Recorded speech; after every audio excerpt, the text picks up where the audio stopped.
Pessoal, a gente falou aqui sobre os 6 passos de planejamento estratégico, que são sempre os mesmos 6 passos, e as 4 etapas: conceituação, fundamentação, planejamento e detalhamento. Mas isso ainda pode parecer abstrato para vocês. Então tem um exercício que eu gosto de fazer, uma analogia que eu gosto de usar sempre, que é o seguinte: vamos pensar e vamos transformar nosso exercício de planejamento estratégico em uma missão para a gente. Então vamos pensar o seguinte: a gente quer escalar uma montanha. Então esse é o nosso objetivo estratégico, escalar uma montanha. Qual que é a primeira definição que a gente precisa fazer? A primeira definição que a gente precisa fazer é qual montanha? Onde eu quero escalar? Pico da Neblina, o Corcovado, o Everest, o K2, Kilimanjaro, os Andes, ou seja, qual a montanha que eu quero escalar? E vamos supor, por hipótese aqui, que a gente tenha definido, eu vou escalar o Everest. Esse é o meu objetivo estratégico, é escalar o Everest. Legal. A partir dessa definição do que escalar o Everest, eu preciso começar a pensar o como eu vou fazer isso, tá? Então eu já sei que para que eu possa me habilitar a essa escalada, eu preciso primeiro me preparar fisicamente, eu preciso me preparar psicologicamente, eu preciso me preparar do ponto de vista cardio, eu preciso me preparar do ponto de vista físico. Existe uma série de coisas que eu preciso fazer para me preparar. Legal? Então eu vou lá, contrato o meu personal trainer, contrato um programa de treinamento, vou fazer eventualmente escaladas no meio do caminho para me habilitar, vou comprar equipamentos, vou aprender a utilizar os equipamentos, ou seja, eu vou reunir as iniciativas chaves que eu preciso para me preparar para essa escalada e vou desenvolver as minhas competências, necessárias para executar essa escalada. E vamos supor que eu estou com tudo pronto, fiz tudo isso e tudo mais, e agora eu estou indo lá para o Everest para escalar a montanha, tá? Eu vou chegar lá na montanha e vai acontecer o seguinte, então vamos lá. O Everest está aqui, né? Tá vendo que eu sou ótimo de desenho. Eu estou aqui embaixo. O que acontece quando eu olho para cima e tento ver qual o caminho que eu deveria seguir para escalar o Everest? Concorda que se eu estiver na base da montanha e olhar para cima, eu não enxergo nada? O meu ponto de vista é muito ruim, ele é muito desfavorável. Eu não consigo enxergar quais os caminhos, eu provavelmente vejo um monte de pedra e nuvens e nublado. Como é que a gente faz para destravar isso daqui?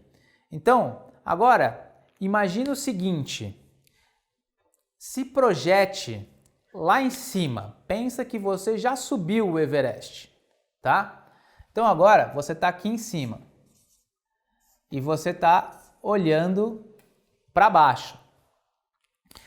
Concorda que o seu ponto de vista é muito mais favorável e que se você estiver lá em cima e você olhar para baixo, você provavelmente consegue enxergar quais seriam os possíveis caminhos que você poderia ter adotado para subir? Se você, poxa, eu poderia ter subido aquela parede, depois eu poderia ter pisado naquelas pedras, depois eu poderia ter andado, caminhado aquele trajeto ali e tudo mais, certo? Então, ao você mudar o ponto de vista e olhar para trás, você tem muito mais facilidade de entender quais os caminhos que você deveria e poderia seguir para chegar até lá.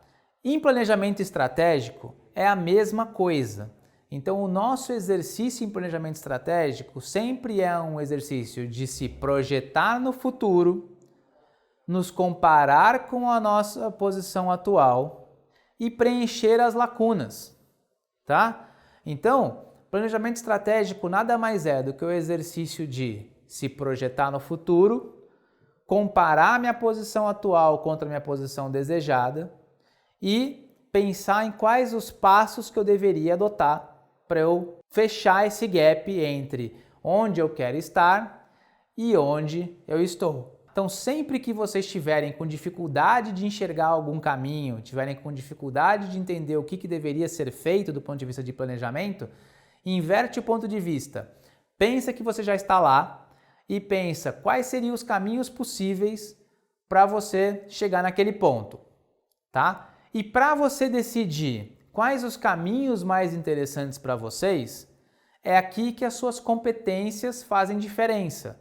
a gente sempre deveria, estratégia na verdade é você conseguir entender aquela combinação entre os 3 pilares do planejamento. O que dá para fazer, que é definido pelo meu ambiente, o que eu quero e o que eu sei fazer. Então, quanto mais próximo eu adotar os caminhos de execução, aquilo que eu já sei fazer e eu já domino fazer, maior facilidade eu vou ter do ponto de vista de execução e de implementação estratégica. É por isso que a gente fala aqui em estratégia, não existe necessariamente um certo e um errado, porque a estratégia ela é a combinação de contexto, circunstância e competências. E essas 3 coisas variam de empresas para empresas, de negócios para negócios e de pessoas para pessoas. E é por isso que muitas vezes companhias diferentes com objetivos semelhantes têm estratégias distintas. Não quer dizer que uma é mais inteligente que a outra. Quer dizer apenas que, ao fazer esse exercício e ao avaliar suas competências e suas capacidades, né, e aquilo que cada uma delas consegue e julgava que conseguia fazer, cada uma delas entendeu que o caminho mais adequado, que o caminho que colocava elas na posição mais favorável de vitória era diferente. E por isso que as estratégias foram definidas de maneira diferente. Tá legal? Então, esse é um exercício que eu sempre gosto de fazer, uma analogia que eu gosto de fazer. Se projeta no ponto futuro, pensa na montanha, olha para baixo, vê quais seriam os possíveis caminhos e preenche essa lacuna. Beleza?